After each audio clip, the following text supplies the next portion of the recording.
Welcome to Moments with Marianne. I'm so delighted we're spending this time here today. We have a very inspiring show coming right up with special guest, Terri Ann Russell. And she's here today to share with us her new book, From Death to Life, the incredible true story of Anthony Joseph. After the sudden and tragic loss of her son, Terri Ann Russell was on the brink and trying to make sense of it all. In her true account, she shares her deepest sorrows, voyage of self-discovery, and how her son reached out to her from the other side, forming a connection of love and triumph. Now, Terri Ann Russell is a healer, channel, past life regressionist, and medium, and she lives in Scottsdale, Arizona. She's a mother of 5 children, aged 30 to 10, and she channels her son's spirit and shares their story of courage, growth, and healing to everyone around the world. So let's welcome to the show, Terri Ann Russell. Thank you for having me, Marianne. You know, what an honor it is to have you here and to talk about this book. I mean, it's so heartfelt, and my goodness, you've been through so much. Was it difficult for you to write? Yes, and I didn't want to write it. I was, I was hesitant, and I really pushed it off. About 4 months after Anthony passed, he started coming in, and he was very adamant about me having to write this book. And so, through the process, it started very slow, but I found it to be very cathartic for me. I found it to be very healing. Going through that process. Well, why don't you share a little bit of your story? We're not going to go through all of it because I know there's so much there. And of course, everyone wants to pick up from death to life. But Anthony's your son, right? He is my son. He's my middle son. I have 4 children and a stepdaughter, and he was 27 years old when he suddenly passed from a medical condition. And so it was very heart-wrenching to go through. It was just, I can't even put it into words sometimes for people to conceptualize it. It was like as if somebody ripped my heart out of my chest.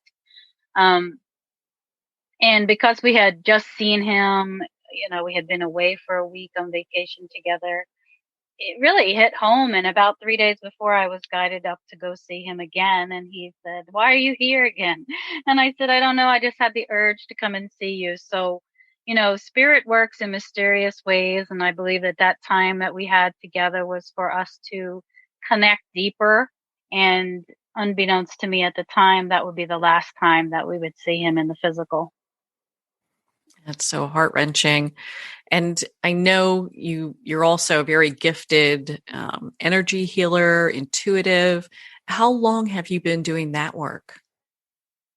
So I just really got into that work after my daughter was born. She's 11, and she was born very sick, and traditional medicine failed us over the years. So I turned to energy healing as a way to help heal her. And through that experience, she's now been 5 years hospital free with no blood transfusions, and her doctors are astounded. So I've been in the business probably professionally now for about 5-6 years. Doing that kind of work. And what type of energy work do you do?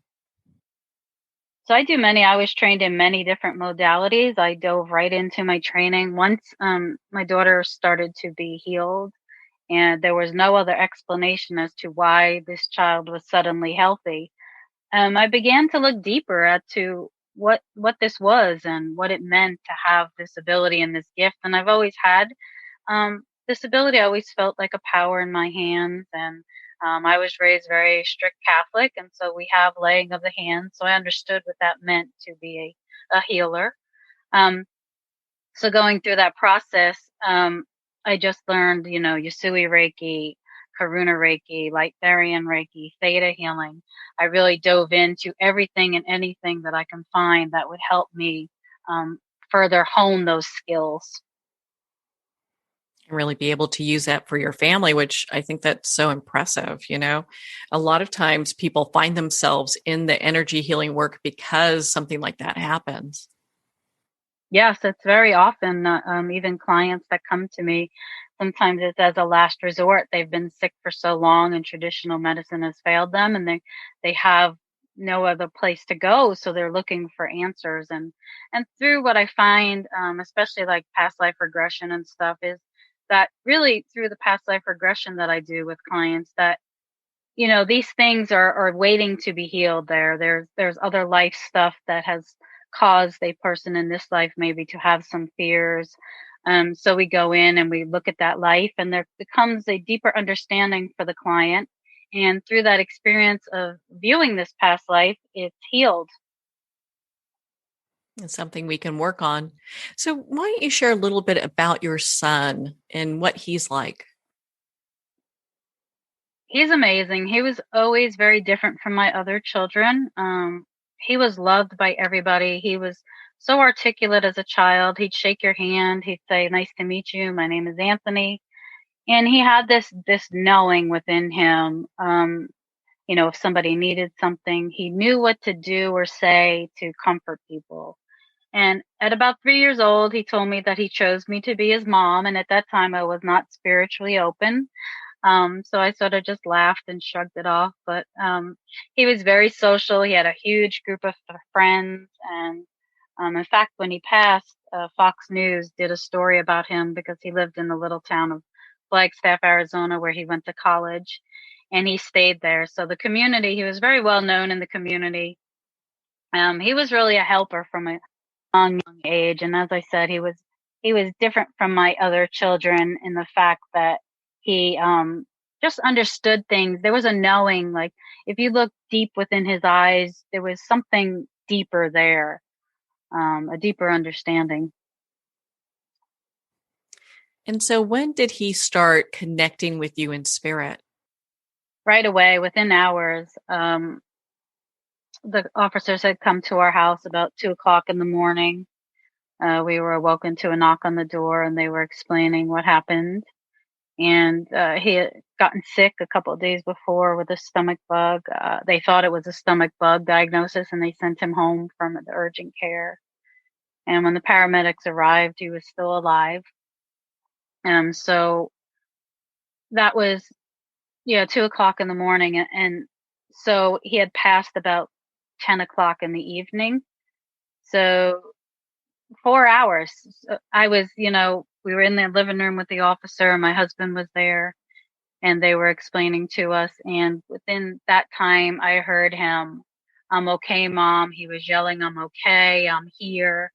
You don't need to worry." And I would be screaming because I didn't want to hear that. I knew the difference as being a medium, what was occurring, but my psyche couldn't understand that now this is my child, and he's trying to communicate with me. And I was in such a deep state of shock at that time and denial that I thought that if I didn't hear him, that it wouldn't be true.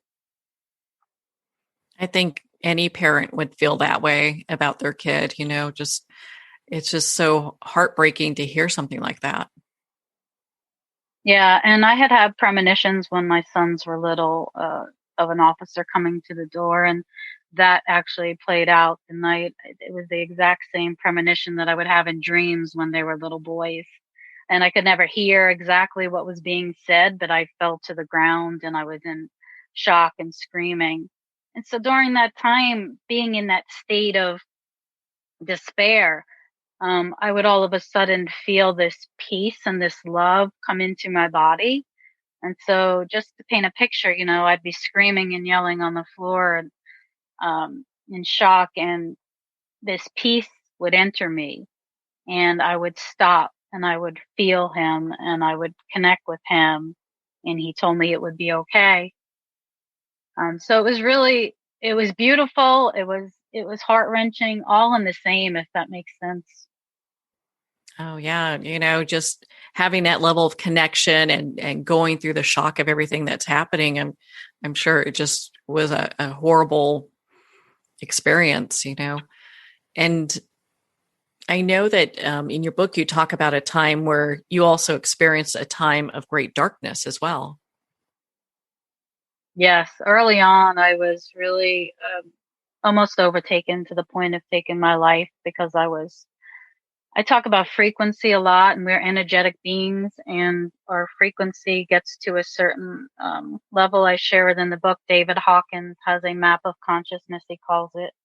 And grief, despair, sadness, those are all lower vibrational frequencies, whereas joy, peace, love, those are all higher vibrational frequencies. So when you're in the lower vibrational frequencies, dark energy, dark attachments can come in, and they spoke to me differently than my son or any other spirit that I had connected with before.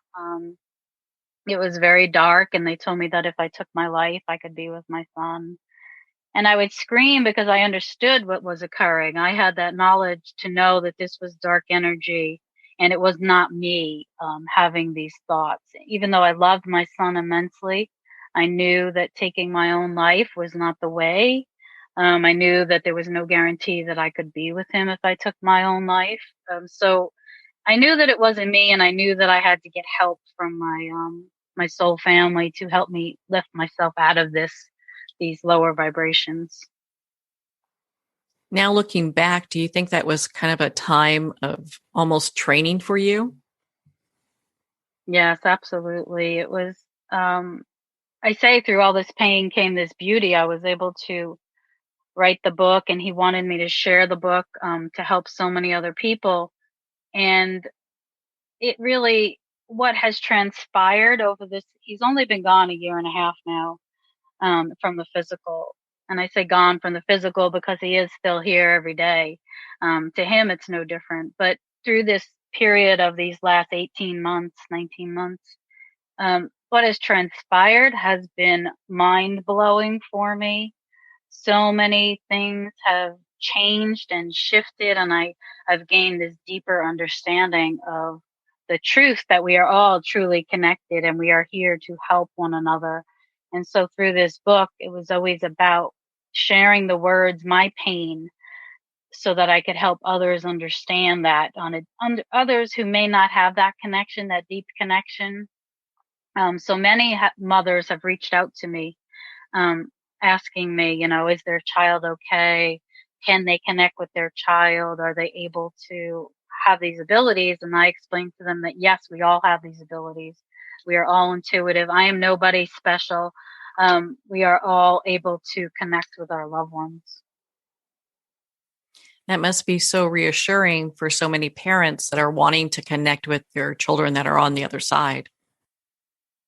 Yes, and it's funny because I can tell you as a medium, almost all of my clients that have come to me have had some sort of um, meeting or connection, feeling that their loved one is there. They either feel them, hear them, see them, sense something, or something would just come to them that they know. So, further solidifying that we do all have this ability. We may not understand what that is at the time. And so a lot of it is me explaining, that you have this ability and how to hone in on it and use it. So when did you return to your practice, your spiritual practice and energy practice?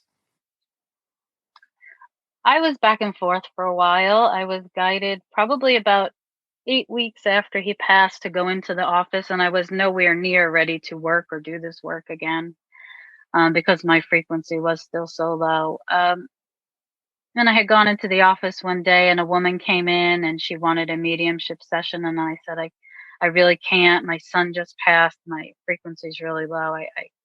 I really have a hard time. I'm struggling with that. And she said, well, can I tell you why I'm here? And I said, why are you here? And she said, I just lost my child, who was like 7 or 8, I think, at the time.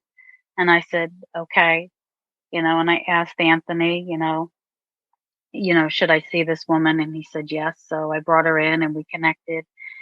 And she said she was just in Sedona visiting. She had no intention of doing this, but she was outside walking around in our complex, and she was drawn to our office. And the second that she walked in the door, she got this feeling that she needed to speak with me. So those things I share because I think it's important for people to know. You may not understand why you're being directed one way or the other, but there is always a deeper knowing that, there's something there that you need to find out or you need to seek. So I went back and forth a few times. I worked for a while, then I stopped. My mediumship sessions are still very difficult for me. One of the most um, hard things about that is connecting with the client that has such intense grief. And then I feel their grief and I have my grief alone.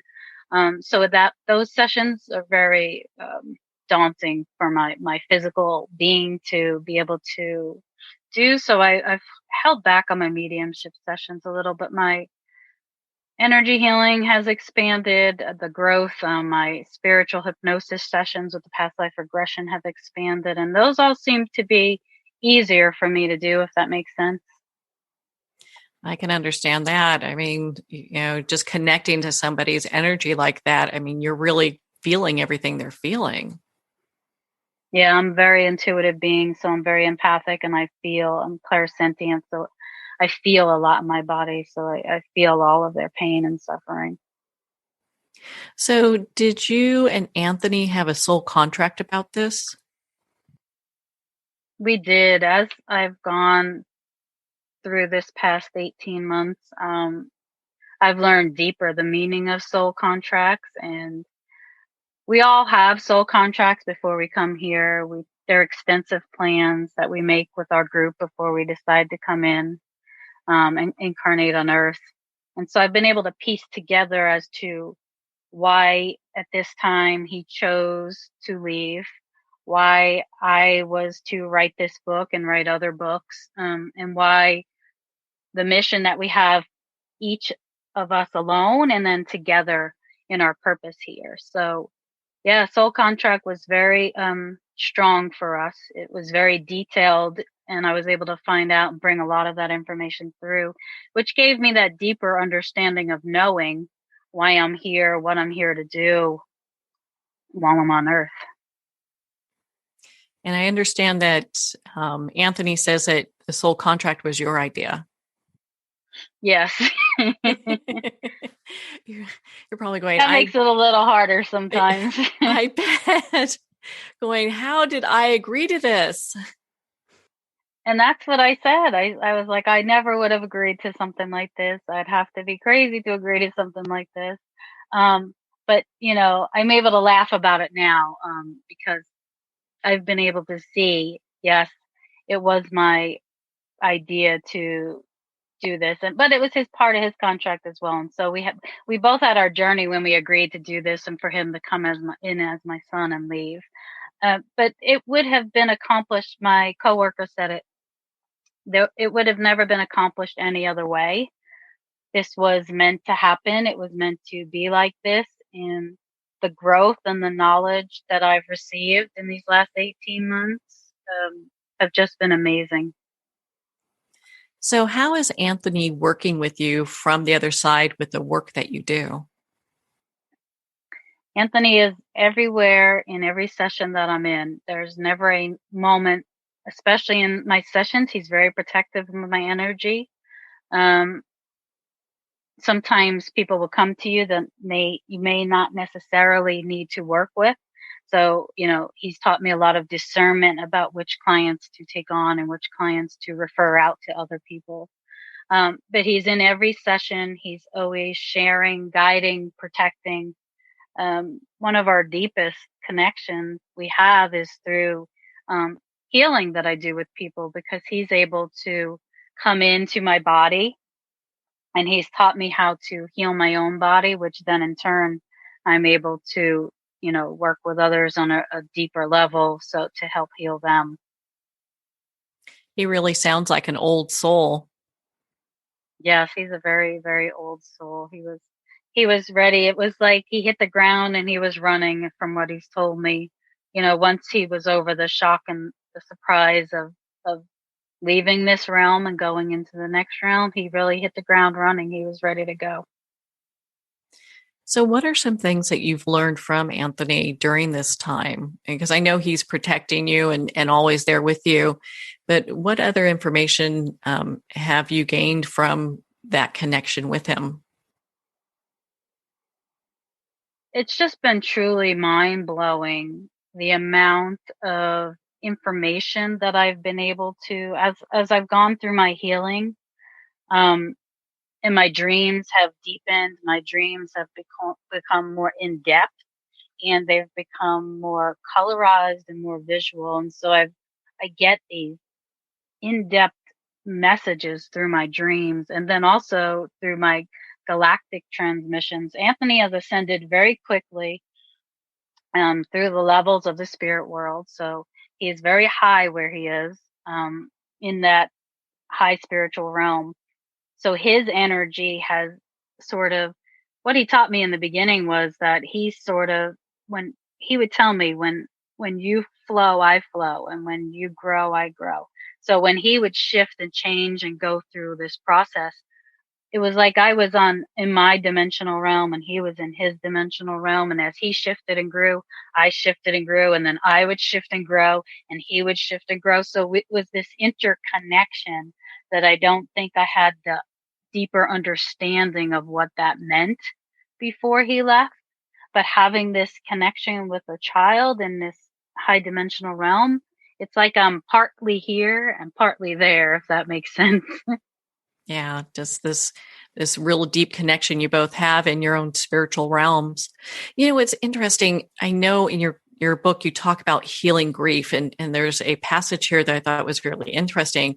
Grief is not something you have to get over, and that you talk about how that's something you heard in one of your meditations. How is healing grief for you now? What does that look like, and are you helping other people heal their grief?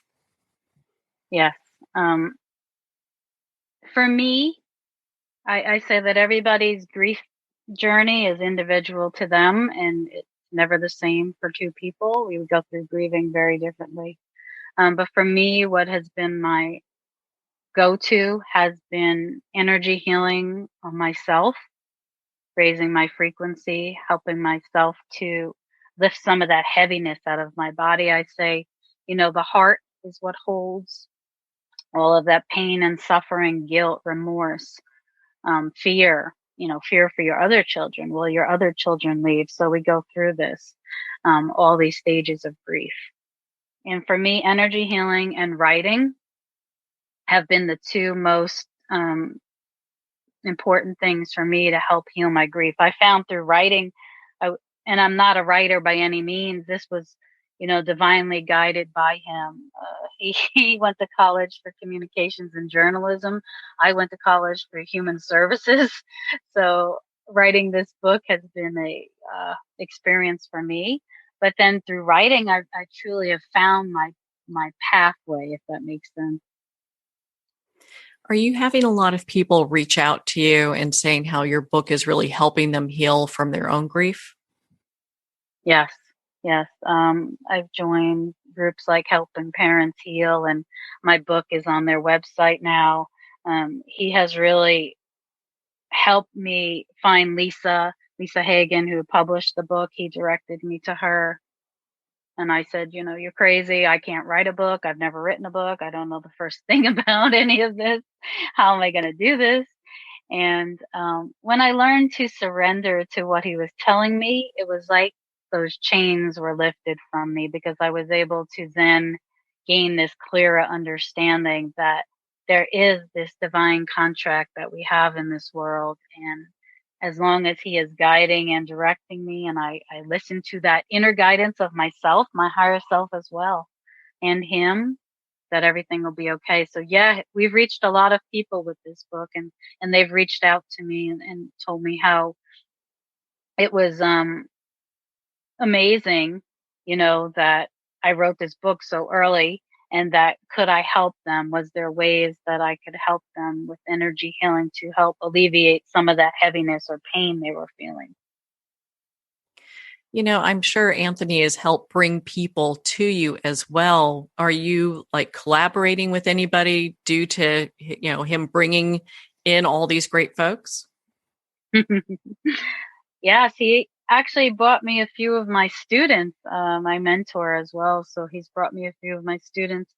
And one student in particular started reading the book, and she has this amazing connection with Anthony. And he said to her, do you think any of this was just a coincidence that I brought you to my mom? So we're going to be Oh doing some boy. work together in the future. And he told me we were taking our show on the road. So, we have sold our business. We are in the process now of going on the road. I'm going to be um, doing grid work, which is rewiring of the grid of the earth through energy healing. And I'm going to be traveling and promoting this book. So our life has shifted and changed dramatically. And this next book, Life After Death, talks about all of these galactic transmissions. So really amazing, amazing stuff coming through for the future. That sounds like another good book, and I'm sure people are waiting to get a hold of that as well. Because, I mean, this book I felt was, an honest, heartfelt read, but it offers so much information for people who may be struggling with the loss of a child or a loved one, and how they can kind of look at things maybe a little bit differently. Yeah, that was his message from the beginning. He wanted it to be able to help people heal. He always was a writer. I have his journal when he passed, and he talks about using his voice to help people heal. And that was early, early on. I found that passage and I was like, wow. And so through me, he's able to write the book of his dreams. And he talks about this book being his baby and the next book being my baby. So this book really was for him to get his message out there that we are all connected. We are all one. There is healing available for you if you choose to go with it. Have you gotten any real physical signs that Anthony is there with you? Because I know, when we connect with people in spirit, we hear them, but sometimes people feel like they get signs as well. Oh yeah, many other people have actually gotten signs from him as well. So it's not just me, but he's connected with family. I have a photo of him where he is. There's a man in the picture where my family was gathering for New Year's Eve, the first year that he passed. Um, the bead story is in the book, and it talks about uh, my coworker was getting some of his ashes made into these beautiful beads for me, and I had wanted two, and I wanted them to be green. And he connected with the man that was making them, and he kept breaking all the beads. And the man that made them, Brian, is an expert. And he said this had never been happened. After he made me the beads, he shared the story, and he said that every bead he made would shatter. And so finally he said to Anthony, look, I've got to have these to your mother by Christmas. What do you need me to do? And so he said, make her 3 beads, he heard. So he made me 3 beads, and I had wanted them green, but they kept coming out black. So the night before he was to give them to me, he set them out and he made them black, and he put them in the thing that makes them hard. And the next day he came out to get the black beads, and the beads turned green. So he was in shock because that can't occur according to him ever either. So we laugh about it now. Yeah. Yeah, that's quite a story there. You don't hear that happening too much, but it's nice to get those confirmations, that they're on the other side. Even though you hear them and you connect with them, it's still nice to get those physical confirmations. Yeah, he leaves me dimes. We've been traveling now for a month or so. So he leaves me dimes for every, place that we pull into. And so dimes are his thing. My grandmother will leave me pennies once in a while, but dimes are his thing. So I think it's beautiful for people to see that as well. Feathers, they can, they use feathers, they use coins, they work with electronics a lot. They can, mess with your TV, your phone, your lights. I just think it's amazing how much they learn when they pass. What he showed me is that they can learn to work with that energy and see what works for them the best to communicate. That's just so impressive. My goodness. Well, Terri Ann, I know we could talk for hours. I mean, I found your story just so compelling, so heartfelt. Where can our listeners connect with you and learn more about your book, From Death to Life? We could find From Death to Life on Amazon, The Incredible True Story of Anthony Joseph. You can connect with me at www.sassysoulhealing.com. You can follow our journey now. It is at www healingandwheeling.com. And so that is us taking our show on the road. Well, Terri Ann, thank you so much for taking the time to be on a show with us here today. Thank you so much, Marianne. I appreciate you. Well, thank you, Terri Ann. It has been such an honor to spend this time with you and to talk about your new book, From Death to Life, The Incredible True Story of Anthony Joseph. Again, if you'd like to connect with Terri Ann, you can at SedonaSoulSisters.com for more information. Well, we're at the end of our time today. I would like to thank everyone for tuning in. You're listening to Moments with Marianne. And remember, make every moment count.